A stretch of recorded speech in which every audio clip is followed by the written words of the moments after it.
Hi TicketsMove's visitors. Today we have Megan Wade with us, an emerging country music artist from Portland, Oregon with a promising future ahead of her. She is currently ranked at number 2 among country musicians from Portland, Oregon by Reverb Nation. We asked her a few questions. Let's see what she has to say.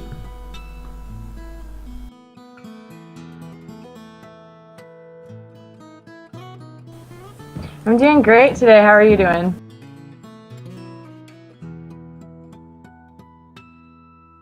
Yeah, we have like a really strange heat wave going through right now. I think it's gonna be like 90 today, and so I've been out by the river pretty much every day this week, just hanging out outside. It's so gorgeous outside.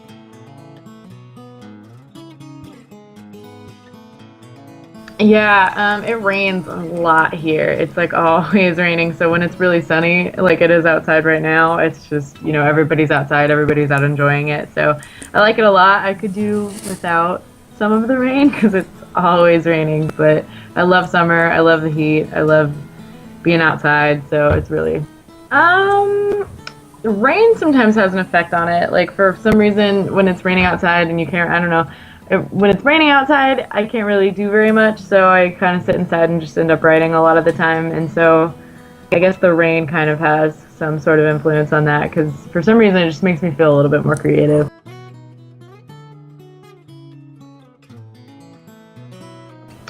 Well, I've been listening to country music my entire life, and my parents like to joke that I was singing before I was talking, and so I think just listening to the radio so much and hearing all these other artists do all these songs, I just kind of wanted to give it a try. So I sat down and started messing around with it a little bit, but it didn't really come together for me until a few years later when I finally taught myself how to play guitar, because I was able to finally put words to music, and so that obviously made a big difference in my writing and in the way I was doing it. So I don't know, I just love music. I've always loved music and always wanted to do it. Yeah, definitely. Definitely. That was really, really insane.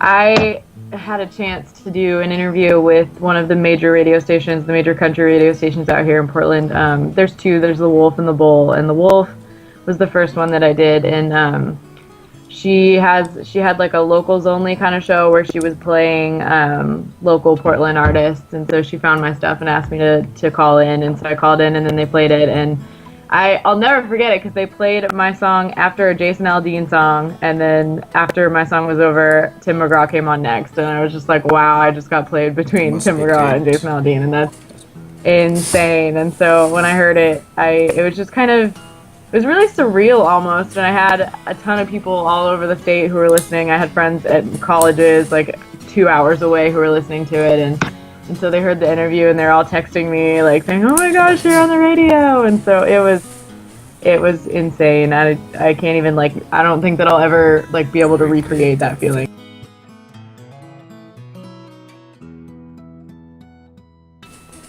I think again it just goes back to I've been watching it since I was a little kid. I've been watching the music videos on TV and performances on TV and stuff. And Shania Twain was always a really big part of that. She was always one of the reasons why I wanted to start singing, and I think it all kind of came together when I started playing in front of people, actually, because I've been writing for a long time and I've been singing in my bedroom for a long time, but I didn't start actually playing my own songs in front of people until I was about 16, and I played at my high school talent show when I was 16, and it was probably only the second or third time that I ever actually sang in front of people, and I ended up winning, and so that was kind of oh, maybe you can actually do this. And then by the time I came back for my senior year talent show a year later, I was playing in front of people all the time. I was playing at parties, bonfires, coffee shops, wherever anybody would let me play, I would play. And so when I came back and did it a year later,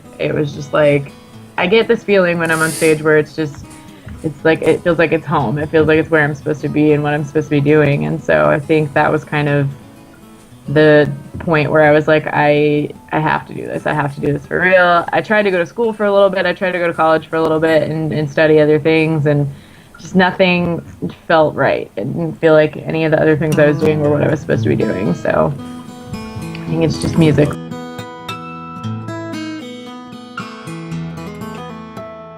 Definitely not.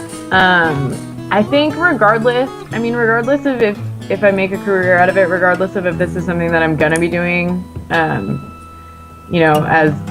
means for making money or whatever, I'm gonna be playing music for the rest of my life, whether I'm playing to myself or a crowd of 100 people or 100,000 people or whatever. I'm gonna be singing for the rest of my life. So it's just, writing is something, it's an instinct to me. It's something that I'm always going to do. It's a way that I get out any frustration or emotion or anything that I'm feeling. So I think it's just something that it's going to happen for the rest of my life. So might as well try to make a career out of it. Might as well try to keep doing it. And so it's up there. It's one of the most important things.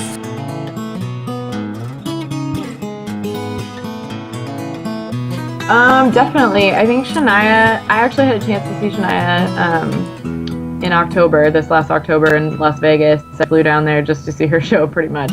And she's just an amazing performer, and she just brings everything she has to stage. And I think that that's definitely kind of an influence on how I'm trying to learn to connect with audiences when I play. And so just the fact that she's always kind of towed the line between genres. She hasn't limited herself to just country. She kind of like plays around with a little bit of pop, puts a little bit of other things in there. And I think that I'm kind of trying to go down a path that's sort of like that, just so that I have, open doors for me. So it's not just like I'm shutting myself into one little box. And so that's been a pretty big influence on like my actual style. And then I think Taylor Swift was another one that I did mention.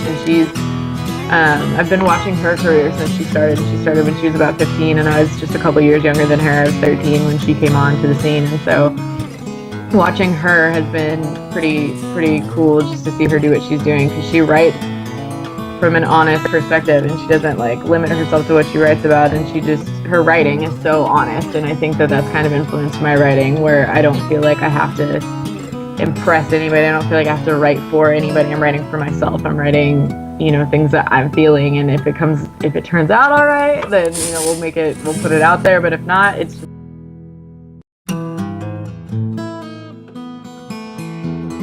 definitely every song that I've ever written is a true story. I've never just like sat down to write a song just to write a song. Yeah. So I mean, the things that I'm saying in my songs, the people that I'm talking about, the events that are happening, the things that I'm saying are like direct quotes from conversations that I've had with people.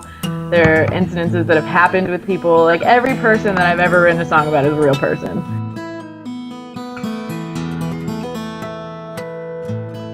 Yeah, definitely. I listen to mostly country music, just because I love that in country music they tell stories in their songs. It's not just like, every song isn't about going to a club or like drinking or anything like that. Like every song they're just more real to me. Like the stories are more real, they're more personal. So I listen to a lot of country music, a lot of country artists, like, Shania and Tim McGraw, Faith Hill, Leanne Rimes, Thomas Rhett, like all the new kids, I listen to all of them. But I mean, I listen to a lot of Elvis Presley. I don't really limit myself. If I like a song, I like a song. It doesn't matter what genre it comes to. So I mean, I listen to a little bit of everything.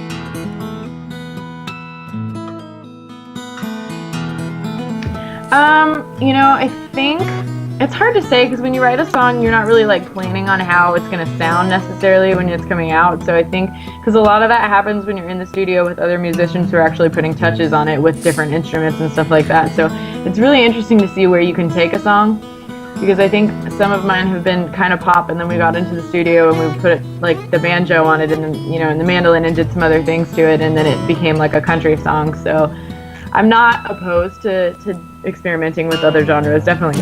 Yeah, I think I would definitely do something that was kind of like a pop country crossover. I think a lot of my music kind of already is a mix between pop and country. I don't know if I'll ever like get like so crazy and do like a country rap song or anything like that, but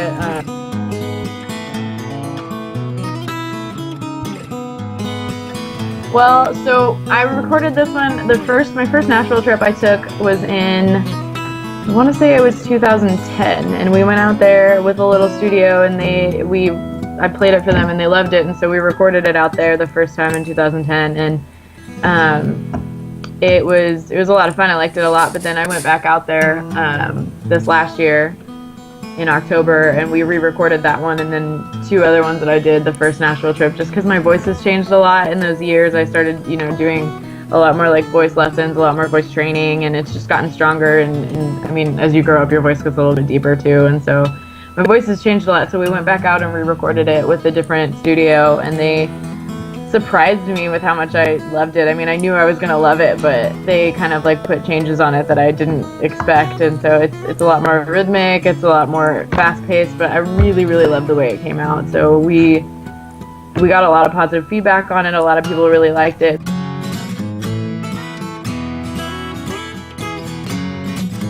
I mean, I hope people love it. I worked really hard on it. It's got a lot of new songs that I just wrote. Because like I said, we recorded this one in Nashville in October, and I want to say 3 or 4 of the songs that I put on this album I wrote the week before we left, like the week before I left for Nashville. So a lot of it is just really, really fresh, really new. I think my writing has changed a lot too as I've grown up, just because I'm experiencing different things. I'm changing as a person, I'm maturing, and so I think that we have 3 of the old songs that we did that are off of the first album that's already out, and then we just re-recorded them and put a little twist on them and then put them on the new album. And so, because my voice has changed, and so they sound a lot stronger now. And so I think there's those, and I think people who know the old ones will like them a lot, because it's a new way to hear it, it's a new way to listen to it. And then I have the new stuff, and so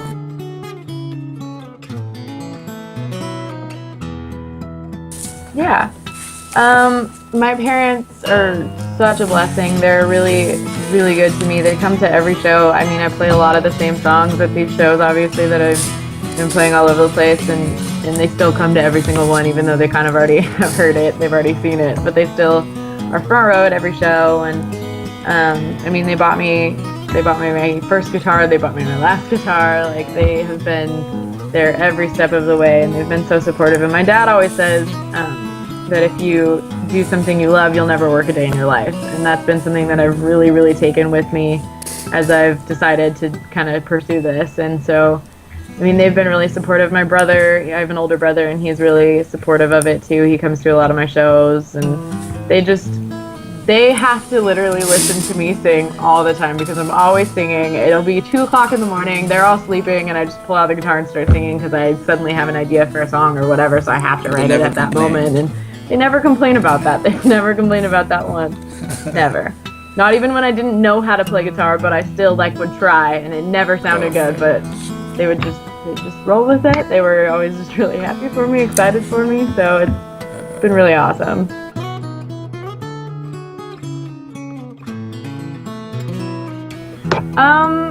I think I have a lot of really exciting stuff coming up. I'm heading back to Nashville. I think just having the people that I have in my life is what gives me hope. They're really supportive of it. Even when I have my doubts, they're sitting there cheering me on, telling me, like, don't doubt this, you can do this, you're gonna do this. And so, I think the people that I love who are around me and are encouraging me are what gives me hope that it's all gonna work out. And I mean, doubts, I always have doubts. I'm my biggest critic. I hear, we get mixes back, and I'm like, oh, my voice sounds a little bit off in this one part, and everybody else is like, I can't hear it. And I'm like, well, I can hear it. And so, I think everybody has doubts, and I think that's okay. I think it's okay to be a little scared, but I mean, it's not going to stop me from trying.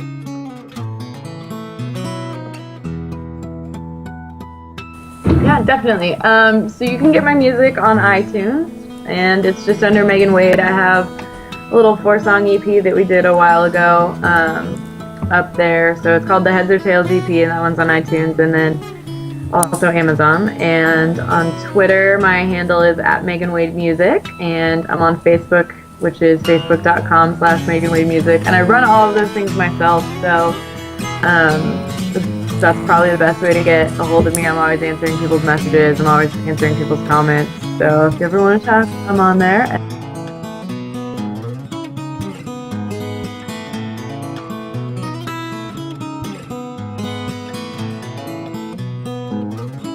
Thank you so much for having me.